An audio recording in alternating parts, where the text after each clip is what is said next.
नमस्कार दोस्तों, brutal tour series पे आप सब लोगों का स्वागत है। तो आप लोग ज़िंदगी में देखते होंगे कि कभी कभी आदमी अपने से परेशान नहीं होता है, वो दूसरों को देख के दूसरों के जैसा बनने लगता है।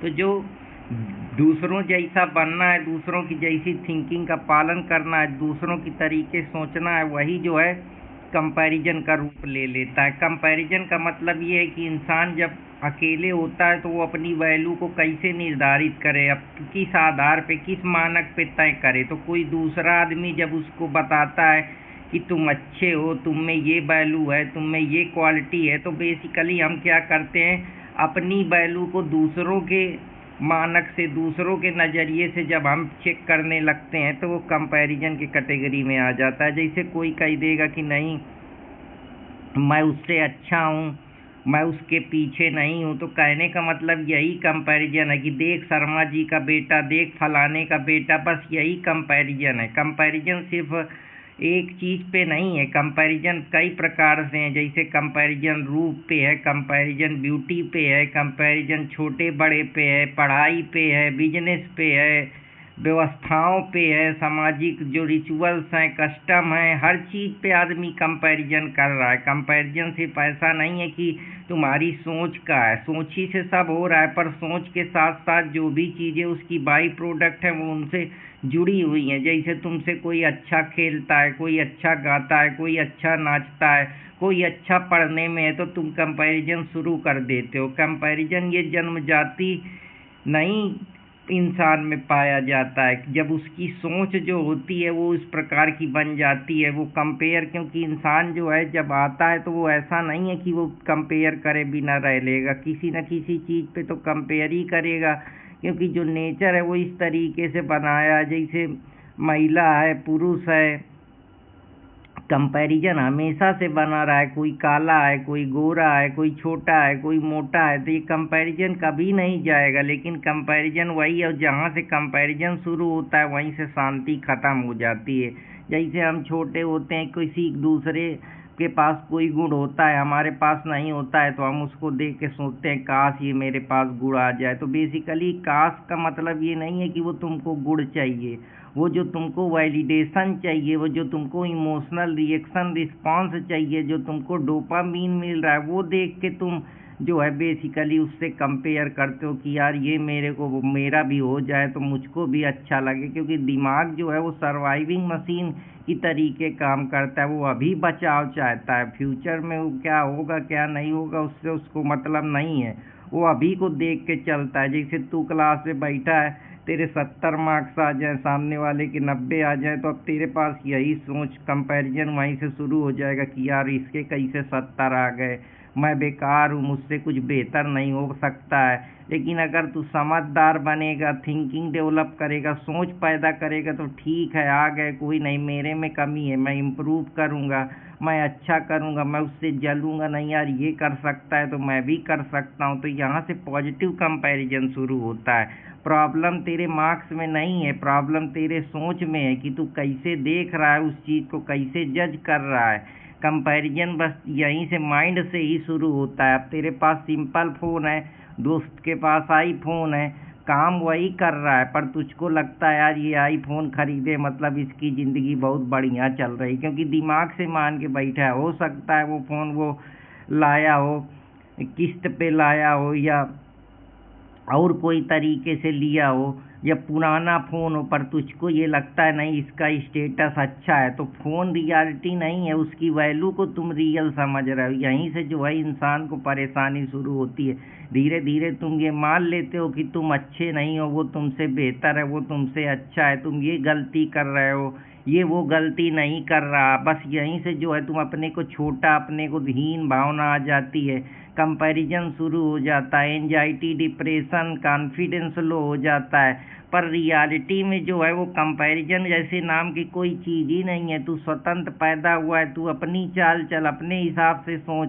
लेकिन जब हम सही तरीके से सोचते नहीं, सही तरीके से बुद्धि को समझते नहीं, अपनी जो चेतना का विकास है वो नहीं करते, तब तक हम परेशान रहते हैं। क्योंकि इंसान के दिमाग में हमेशा ये चलता है कि मैं सेफ हूँ कि नहीं सेफ हूँ। जैसे ही उसको थोड़ा डेंजर या सर्वाइवल की जो समस्या है समझ में आने लगती है। ब्रेन जो है वो सोचती है कि अभी मैं सरवाइव कर पाऊंगी प्रेजेंट समय में कि नहीं, वो तुरंत अपने नए नए बहाने बनाने लगती है।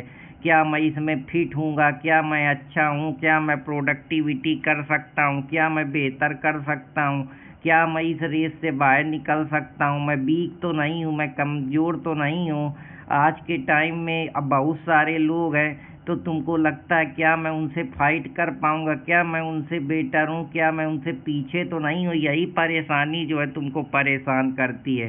क्लास में सब बच्चे पढ़ते हैं तो तुमको लगता है मैं कमज़ोर हूँ, उसके ज़्यादा नंबर आ गए, पर ये भी देखो कब से पढ़ रहा है, उसके पढ़ने का तरीका क्या है, उसके ब्रेन का इंटेलेक्चुअल क्या है। तो तू दूसरों की पोजीशन से अपनी पोजीशन को जज करने लगता है। हो सकता है उसने 4 साल पहले तैयारी शुरू करी हो, तूने अभी तैयारी शुरू करी है। तो कंपैरिजन एक तेरा हिडन, जो कह सकते हैं कि अंदर सोच है, जो तू अपने दिमाग में मान के बैठा है, वो रियल नहीं है, वो इमेजिनेशन तू कर रहा है। रियलिटी और इमेजिनेशन में फ़र्क है। तू डायरेक्टली नहीं जानता, अपने को जानता कि तुम क्या हो, इसलिए तू दूसरों से कंपेयर करता है, दूसरों के जैसे बनने का प्रयास करता है, दूसरों की थिंकिंग, दूसरों की आइडियोलॉजी के हिसाब से जीता है, उनकी तरह सोच पैदा करता है, उनके जैसे बनने का प्रयास करता है। यहीं से कंपैरिजन शुरू होता है। जब तू अपनी चाल चलता है, अपने हिसाब से सोचता है, अपने बारे में विवेक लगाता है, बुद्धि का यूज करता है, तब तू जो है किसी के साथ कंपटीट करने का या किसी के साथ दिखाने का या किसी के साथ वो करने का तेरा वो सोच नहीं रह जाता है। तू अपनी चाल चलता है, अपनी आइडेंटिटी बनाता है, अपना जो स्टेटस है वो मेंटेन करता है। दूसरे क्या कर रहे हैं, दूसरे क्या सोच रहे हैं, दूसरे कौन सा पहाड़ तोड़ दिए, किला पलटा दिए, उससे तुझको फर्क नहीं पड़ता है। तो ये वही चीज़ है, जब तू समझ लेता है कि मैं जैसा हूँ बेहतरीन हूँ, जैसा हूँ मस्त हूँ, जैसा हूँ आबाद हूँ, जैसा हूँ बिल्कुल बिंदास हूँ, तब जो है तेरा कंपैरिजन कम हो जाता है। वरना तू किससे किससे कंपैरिजन कर लेगा, कोई ना कोई दुनिया में ऐसा होएगा जो तुझसे बेहतर होगा। तब तू अपने काम पे ध्यान न दे के दूसरों के काम पे टांग अड़ाता है, दूसरों की सोच पैदा करता है, दूसरों के लाइफ में ज़्यादा एंट्री लेने लगता है। तब तेरी लाइफ पिछड़ने लगती है, तेरे गोल पिछड़ने लगते हैं, तेरी आइडेंटिटी धीरे धीरे ख़त्म होने लगती है। तू परेशान होने लगता है, अपने काम को त्याग के दूसरे के काम में मन लगाने लगता है। तुझे लगता है कि लोग क्या सोचेंगे, क्या करेंगे। तो ये जो चीज़ें हैं वो तेरी आइडेंटिटी धीरे धीरे खो जाती है। फिर तू बेसिकली कंपैरिजन क्या करता है, दूसरों से करके अपने ज़िंदगी में वो ढोता है जो लोग बारो करके बैठे हैं। मतलब कि तेरी सोच नहीं है, तेरी थिंकिंग नहीं है, तू समाज की सोच, समाज के लोगों की सोच, उनके कस्टम, उनके रिचुअल, उनके रिलीजन, उनके बिलीफ, उनके फेथ, उनकी टेंडेंसी, उनके माइंड का जो आइडियोलॉजी है, इंटेलेक्चुअल है, वो तेरा नहीं होता है। बैक सीट पे कोई और ड्राइवर चला रहा होता है। बस तो कहने का मतलब है इंस्ट्रक्शन वही दे रहे हैं, बस तू अकेले एक मोहरा बन जाता है। जैसे कि पीठ पे गोली रख के कोई दूसरा चला रहा है, लेकिन नाम तो तेरा ही आएगा कि तू चला रहा है। तो कहने का ये मतलब है। इसलिए दिमाग में जो है वो कंपैरिजन नाम बहुत ख़राब होता है। ये आपको परेशान भी करता है, लेकिन साथ ही साथ अच्छा भी करता है। अगर तू अच्छे से उस चीज़ को समझेगा, उसकी गहराई तक जाएगा कि यार फलाने ये कर लिए तो मैं भी पॉजिटिव नज़रिए के साथ देखेगा, तो कभी कभी ये तेरे अंदर मोटिवेशन का भी काम करेगा, बेहतर महसूस करेगा, तुझको एक फ्यूल देगा आगे बढ़ने के लिए। तो ये सारी चीज़ें, लेकिन अगर तू उन्हीं चीज़ों को उस तरीके से लेगा कि यार ये कर लिया, फिर उस पर जलेगा, परेशान होगा, तो वो तेरी सारी एनर्जी ख़त्म कर जाएगा। फिर तू डिस्टर्ब होगा, तू बेसिकली एक्सेप्ट नहीं कर पाएगा उन चीज़ों को कि यार ये कैसे कर लिया, मेरे से क्यों नहीं हो रहा। तब परेशानी का निर्माण होता है, तब आदमी परेशान होता है, दिक्कत में होता है। इसलिए दिमाग को जो चाहे वो फ्री होना चाहता है, पर कंपैरिजन है जो तुझको कंट्रोल करना नहीं सिखाता है, वो तुझको उलझना सिखाता है। जब तू उलझेगा, परेशान होगा, कोई ना कोई तो इंसान दुनिया में रहेगा जो तुझसे पहले काम कर रहा है, जो तुझसे पहले चला है, जो तुझसे पहले अपना अस्तित्व बनाया है, तो तू उससे काहे लड़ रहा है। वो अपनी फोटोग्राम और इंस्टाग्राम और यूट्यूब में अपनी सक्सेस की डीपी डाल रहे हैं, जो उन्होंने दसियों साल से पकाया है, पीठ पीछे ग्रिंड किया है, तू अभी नया नया काम शुरू करा है। तू उनसे कंपैरिजन करेगा तो कहाँ आगे जा पाएगा। जो 4 बार पेपर में फेल हुए हैं वो एक बार पास हो गए तो तुमको उसका रिजल्ट तुझको दिखाया जाता है, फिर कहा जाता है yes you can, next you. तो कहने का ये मतलब है कि वो अपना सबसे अच्छा फेज दिखा रहे हैं, लेकिन तू क्या है, अभी कैमरे के पीछे सबसे बेकार फेज जी रहा है। तो अगर तू उनसे कंपेयर करेगा, उनके जैसा बनने का प्रयास करेगा तो तू कहाँ पहुँच पाएगा, कहीं नहीं पहुँच पाएगा। सारी एनर्जी वही खा जाएंगे, सारा वही खा जाएंगे। उन्हीं को देख के तू सिर्फ तेरा सारा जितना एनर्जी है वो बर्बाद हो जाएगी। तू अपने काम में ध्यान ही नहीं कर पाएगा, फोकस ही नहीं कर पाएगा, सोच ही नहीं पाएगा, परेशान होगा, डिस्टर्ब होगा, हताश होगा, कोई तुझको सहयोग करने वाला भी नहीं होगा। लास्ट में टूट के उस काम को छोड़ देगा, तेरी ग्रोथ वहीं से रुक जाएगी। इसलिए जब भी कुछ करने का सोच तो सबसे पहले कंपैरिजन हटा दे। कंपैरिजन रख भी तो ये रख कि यार ये कर सकता है, मैं भी पॉजिटिव एटीट्यूड के साथ उतरूंगा।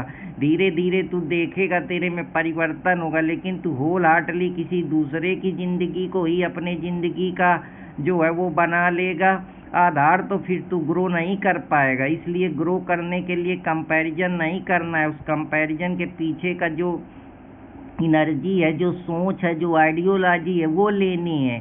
ये नहीं कि डिसीजन कोई दूसरा कंट्रोल करने लगे, तो दूसरे का करियर, दूसरों के पर, दूसरों के पावर, दूसरों का स्टेटस, दूसरों की थिंकिंग, दूसरों की आइडियोलॉजी को ढोता रह जाए और तेरा समय ऐसे ही व्यर्थ में चला जाए। तो कंपैरिजन हमको नहीं करना है, हमको अपनी रेस चलना। ये नहीं कि सब यूपीएससी कर रहे हैं तो मैं भी करूँगा, सब जुडिशरी में जा रहे हैं तो मैं भी करूँगा, सब एसएससी सीजीएल क्रैकर बन रहे हैं तो मैं भी करूँगा, सब इंटरप्रेन्योर बन रहे हैं तो मैं भी करूँगा।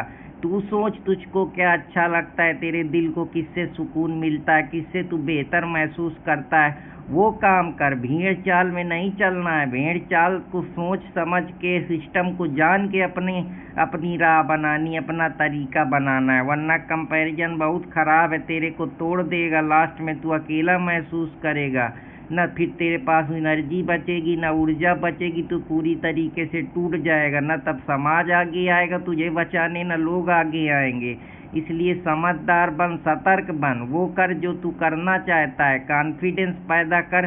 धीरे धीरे जो काम है उस पर अपना मेहनत कर। दुनिया को न देख, दुनिया तो वैसे भी चल रही। तू सोता है तब भी गाड़ियाँ चलती हैं, तू कहीं जाए, मरे, जिए, तब भी ये दुनिया चलती रहे। ये दुनिया किसके लिए रुकी है जिस दुनिया की तू परवाह कर रहा है। पर तू अपनी लाइफ, अपनी ज़िंदगी, अपने स्टेटस, अपने विचार, अपने इंटेलेक्चुअल को तो उठा सकता है, बढ़ा सकता है, अपनी अच्छी लाइफ के लिए प्रयास कर सकता है। तो वो प्रयास कर, दुनिया के चक्कर में ना पड़। दुनिया में कुछ भी काम करेगा तो 4 लोग होंगे जो गलत कहेंगे, 4 लोग होंगे जो ताली बजाएंगे, 4 लोग होंगे जो न्यूट्रल होंगे, उनको कोई फर्क ही नहीं पड़ेगा। तो यहाँ किसी के लिए अगर तू ये सोचेगा कि तुझे ताली मिलेंगी, लोग तेरे को वो करेंगे, तो तू भ्रम में जी रहा है। भ्रम में जीने से कुछ होने वाला नहीं है। स्ट्रांग के साथ जो काम करना है रोज डेली करता रहा, लड़ता रहे। यहाँ सब लड़ ही रहे।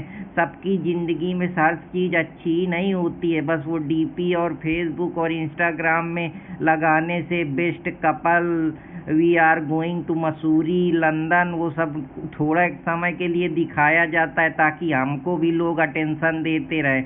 आज का दौर अटेंशन का है, अपने को दिखाने का, अपने को जनवाने का। तो इसीलिए वो भी आते हैं, वो भी अधूरे हैं, वो भी पूर्ण नहीं है। तो इस भ्रम में ना रह। लेकिन तेरा जो समय खराब है उससे तुझे ही लड़ना पड़ेगा, कोई दूसरा लड़ने नहीं आएगा। इसलिए मैं चाहता हूँ जितने भी एजुकेशन के बच्चे हैं, जितना भी कंपटीशन का तैयारी कर रहे हैं, और भी जो भी अलग अलग ग्रुप हैं, आइडेंटिटियाँ हैं जो संघर्ष कर रहे हैं, वो अपना काम करते रहें। इनके चक्कर में, इनकी डीपी देख के कि फलाने सलमान खान ने क्या कहा, ढिकाने सलमान खान ने क्या, प्रीति जिंटा ने क्या कहा, क्रिकेटर ने क्या कहा, ये तेरे घर का खाना देने नहीं आएंगे। उनकी ज़िंदगी बेहतरीन चलेगी, तुम मर जाओगे। जैसे नोएडा में अभी हो रहा है, देख रहे हो, बड़े बड़े माफिया सरकार का साथ लेके कौने भी अपनी बड़ी फैक्ट्री बनाए, कौने लाखों करोड़ों का टर्नओवर है, वो बेचारे 15-15, 10-10 हज़ार में मजदूरी कर रहे हैं। यही तुम्हारा अम्बेडकर का संविधान है क्या कि अकेले सब अम्बेडकर के गुण गाते हो, सब अम्बेडकर को पूजते हो? लेकिन अम्बेडकर से ये भी पूछ लेते कि राइट तो बना गया, लेकिन उन राइट का सम्मान कैसे करना है, कैसे उसको धरातल पे लागू करना है, उसके लिए भी कुछ व्यवस्था कर देते कि अकेले बस पोथी में लिख देने भर से ही अम्बेडकर महान हो गए और सब जो और बाकी बैकवर्ड में जो पर्दे के पीछे रह गए वो बेकार चले गए। तो तुम जैसे चूतियों का यही होता है। इसीलिए कहता हूँ कि सतर्क बनो, बुद्धिमान बनो, वरना जितनी भी ये डिप्राइव क्लास है ऐसे ही किसी को कॉन्ट्रैक्ट मिलेगा 100-100 300-300 करोड़ की फैक्ट्रियाँ मिलेंगी और तुम 10 साल तक गैस चूल्हा जलाने के लिए पैसा नहीं इकट्ठा कर पाओगे, क्योंकि सिस्टम इतने स्टाइल से इतने तरीके से बनाया गया है कि तुम्हारे कुछ नहीं हो पाएगा। तुम शोषण के लिए ही पैदा हुए हो। जब तक तुम अपनी आवाज़ नहीं उठाओगे, ये सिस्टम आज से नहीं, ये 70 सालों से इस देश में कुछ नहीं बदला है, सिर्फ शोषण के तरीके बदले हैं।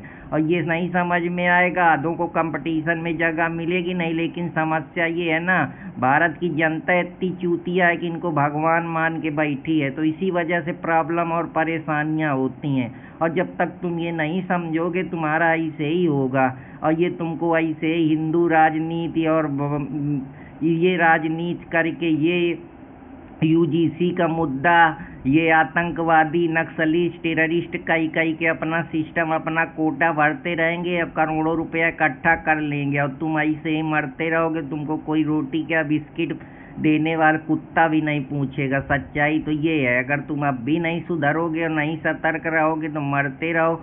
किसी को क्या फर्क है, यहाँ कोई किसी के लिए नहीं जीता है ना कुछ करता है। ये दुनिया है, इसको समझने में वक्त लगता है। यूनिवर्स शांत है, अब तुम मर के चले जाओगे, यहाँ किसी को कुछ फर्क नहीं पड़ेगा। इसलिए ये दुनिया के चक्कर में न पड़ो। सिस्टम के खिलाफ जब तक आवाज़ नहीं करोगे, लड़ोगे नहीं, मेहनत नहीं करोगे, अपना खुद का अस्तित्व नहीं बनाओगे, तब तक शोषणी के शिकार होना है। तो फिर मुलाकात करूँगा। कंपैरिजन खराब नहीं है, लेकिन इनसे कंपैरिजन करो ना, ये जो बड़े बड़े आला मुंशी और बने बैठे हैं, इनको चाहिए 80,000 रुपया, तुमको 10,000। ये कौन सा न्याय है? ये कौन सा न्याय है जो अम्बेडकर लिख के गए हैं? कभी इस पे भी कोई निर्णय देगा कि सब अम्बेडकर है? अम्बेडकर करने से जो ये सबसे बड़ा कूड़ा तो जाति का कूड़ा है। कोई कह देगा कि मैं पंडित हूँ, कोई कह देगा ठाकुर है, मैं कोई, ये सब अपने अपने समाज का ज्ञान देते हैं। इसीलिए समस्याएं हैं। ये कास्ट ही तुमको लाई डूबी है। जब तक ये सिस्टम नहीं सही करोगे, अब 10 क्या ये 500 सालों तक चलता रहेगा। ऐसे ही समस्याएं प्रॉब्लम आनी, बस ऐसे ही रोते रहो, गाते रहो, झुनझुनाबाद में बजाना है। इनको फर्क नहीं पड़ेगा। इनके बच्चे कलकत्ता, इंग्लैंड, लंदन और जर्मनी, स्विट्जरलैंड में पढ़ेंगे और तुमको क्या यहाँ खाने तक के लिए लाले पड़े हैं। तो समझदार बनो, होशियार बनो। नहीं युवा नेता जो बने उनके डंडा लेके तुमको कहीं कोई दंगा फसाद करा के आगे करेंगे और अपना मर्सडीज, जैगवार, फॉर्चूनर और बड़े बड़े स्कूल और हॉस्पिटल बनवाएंगे। तुम्हारा यही गेम होगा। तो समझदार नहीं बनोगे तो परेशान रहोगे। जय हिंद दोस्तों, जय भारत।